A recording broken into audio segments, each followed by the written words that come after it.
Jadi, halo semuanya, selamat datang di pokoknya cara ngulas buku lah.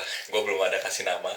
Nah, biasanya kan gue buku itu cuma sebagai media hiburan ya, kayak dinikmatin sendiri, diresapi sendiri, terus lanjut buku yang lain, and so on and so on. Tapi kayak sekarang tuh gue kayaknya nggak ada salah deh kalau gue bikin konten terus gue bagikan di dalamnya tuh kayak pendapat, opini, atau kayak cerita gue ketika membaca buku tersebut, pengalaman membaca lah.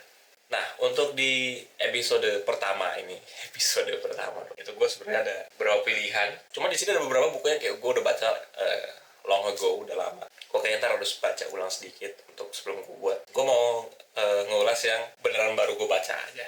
Nah, buku yang mau gue bahas sekarang ini sebenarnya buku yang tergolong baru ya. Dia itu rilisnya yang berbahasa Indonesia itu Februari kemarin. Kayaknya kalau yang Inggris tuh September tahun lalu. Dan buku ini kayaknya lagi banyak dibaca sama teman-teman di luar sana. Gue yakin kalian sebagian besar udah pada tahu mengenai novel ini karena dia juga udah cukup terkenal. Dia tuh serial nggak bersambung ya, tiap-tiap novel, dan sekarang ini sudah nyampe di novel atau buku keenam. Ya, novel satu ini gue ambil dulu. Secrets of Secrets dari Dan Brown. Nah, ini dia yang gue mau bahas hari ini. Gue ikut yang PO ya, bener. Kalau kalian penasaran, memang dapat yang tanda tangan. Cuma gue rasanya juga tanda tangannya ya di print juga ya, bukan yang tanda tangan basah gitu. Gitu kan. Gue mulai dari mana dulu ya? Kan biasanya kan bisa langsung ngasih opening, cuman kayak gue kasih gambaran sedikit lah mengenai ceritanya. Oke. Jadi kita kembali ngikutin tokoh utamanya Robert Langdon ya, seorang simbolog, ahli simbol-simbol, dan juga profesor di Harvard University. Dan konspirasi yang ada di tengah-tengah buku ini adalah ada organisasi yang sedang mengembangkan teknologi mutakhir, yang mana teknologi ini mampu memanipulasi kesadaran manusia sehingga kesadaran tersebut dibawa ke yang namanya ambang batas atau threshold, yang mana keadaan tersebut akan memungkinkan manusia atau orang yang mengontrol teknologi tersebut berkelana kemana aja untuk memantau apa saja, dan itu bisa menjadi senjata yang sangat mengkhawatirkan. Seperti biasa, novel-novel serial Langdon yang lain juga berkutat di konspirasi dan juga berlatar di satu kota yang bakal dikulik habis isinya secara arsitektur, secara histori. Dan kalau yang di novel ini kotanya adalah Praha di Republik Ceko. Akhirnya di sini Langdon ini kayak menemukan cinta sejati ya pada Catherine, dan juga sebaliknya, karena kan kalau di buku sebelum itu kayak semacam hubungan ya pacaran aja lah, pacaran yang kayak cuman one occasion. Tapi kalau ini kayaknya bakal berlanjut lah, soal dari awal sampai akhir tuh kayak memang mereka udah bareng dan kayak romantis banget gitu. Beda sama novel-novel yang sebelumnya kayak baru ketemu di tengah jalan gitu, atau awalnya nggak kenal, atau malah mungkin awalnya tuh saling curiga. Kalau di sini beda, di sini ditunjukkan mereka memang di Praha itu memang udah barengan dan mereka udah kenal lama. Oke, kayaknya segitu aja ya gambarannya. Gue nggak usah terlalu banyak mengenai gambaran, gue mau ngasih resensinya dulu nih.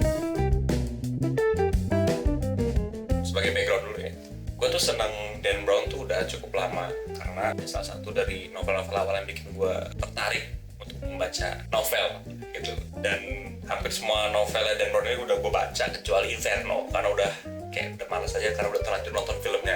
Dari semua novel itu kan Langdon itu secara formula itu kembali dipakai lagi di sini. Rata-rata pembaca di komunitas atau di medsos ataupun gue pribadi juga yakin memang bakal dipakai lagi. Jadi mungkin ya buat yang baru mau baca Dan Brown, ya gue kasih tau aja ya, ini formula itu pasti Robert Langdon. Pokoknya gimana caranya dia tuh nanti akan terlibat dalam sebuah kasus pemantik gitu ya.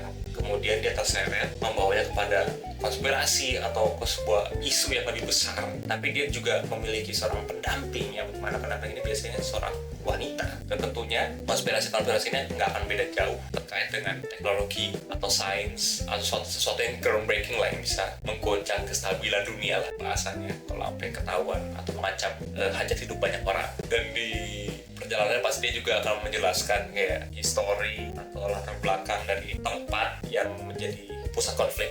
Dan tidak lupa ada juga pasti twist-twist yang entah itu yang akhirnya nge-reveal apa yang menjadi masalah ini ternyata begini, ataupun solusi-solusi yang juga entah itu bisa dibilang plot armor atau ya memang itu twist yang bagus. Gue gak masalah gitu loh.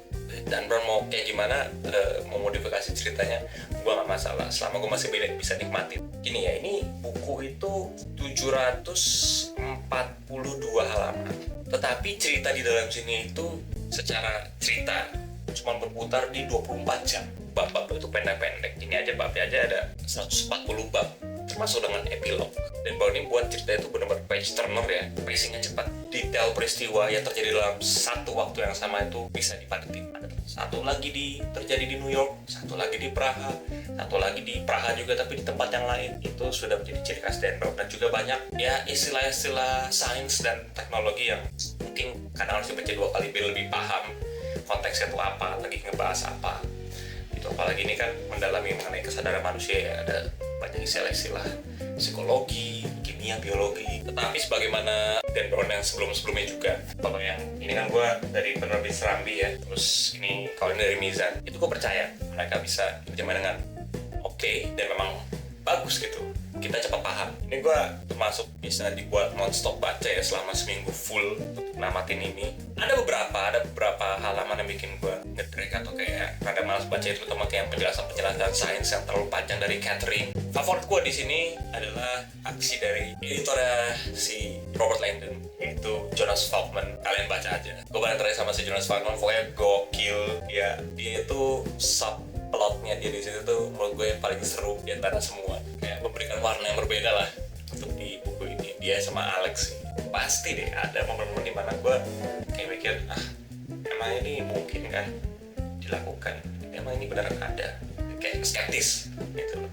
Tapi seiring berjalannya waktu, ada penjelasan, ada peristiwa, ada pembuktian juga kayak, oh iya ini kayak possible juga ya terjadi di dunia kita nih, di dunia real. Apalagi kalau tadi yang kita bicara ya teknologi threshold itu. Di sini Dan Brown nulis fakta bahwa semua eksperimen teknologi dan hasil saintifik di novel ini benar-benar terjadi, dan semua organisasi di novel ini sungguh-sungguh ada. Berarti kan kayak wow, ini kalau di dunia nyata ada yang beneran melakukan ini, sedang mengembangkan ini, atau mungkin sudah beroperasi. Wah, ngeri banget ini, kayak no privacy at all man.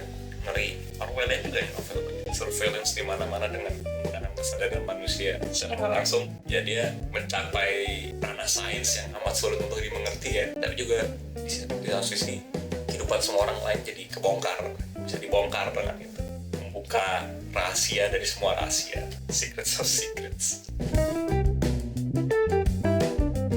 Bagaimana menurut gua? Apakah gua enjoy? Apakah ini worth to buy? Enjoy. Kalau dikasih rating 1-5, mungkin gua bisa kasih di angka 4,5. Jujur, harganya lumayan mahal dibandingkan dengan buku yang lain yang menurut gua, karena bisa dapat pre-love lebih banyak. Tapi di sini pun ada, gua kemarin pre-love ini kayak jual 120, mungkin ada yang mau jual 100. Itu kalau udah langsung punya langsung damage. Jadi buat kalian yang selama ini udah ngikutin Dan Brown, ayo lanjutin lagi ke sini. Itu dia ulasan dari gua. Ini udah lumayan lama nih, berapa ya? Gua kayak perlu ngebacain quotes nggak sih dari sini? Gitu kayak.